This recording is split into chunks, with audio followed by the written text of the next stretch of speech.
Bill Gross said to us earlier in the programme, he talked about, having a lot of cash in his portfolio, duration of -1 to 2 years, for example, and he also mentioned how credit extension is risking another recession, and he believes a lot of positions will be liquidated and a lot of defaults will happen that wouldn't maybe necessarily be on the cards right now. Well, I believe we're sowing the seeds for those defaults to come later, but not really right now today, because you have a pretty perfect mix of stronger economic growth.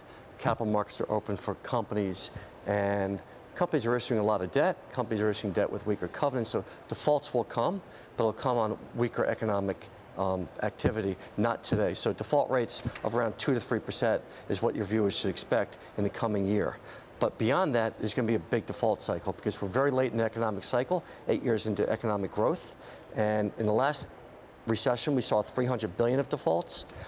Right now, there's only about $60 billion of defaulted paper. So there is some defaulted paper to be able to invest in, but most of it is going to come on the horizon. So you say 2018?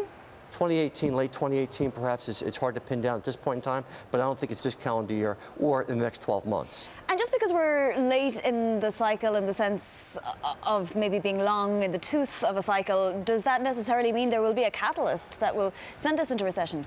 Well, the catalyst can be multifaceted, but one thing that typically, causes recessions is Fed continuing to hike interest rates, and we see that throughout many different cycles. You also see when the employment index gets as low as it is, 4.3%, it's harder to hire people, though we haven't seen wages start to tick up. We expect that to be coming too. And so those are a couple signs that we'll be looking for.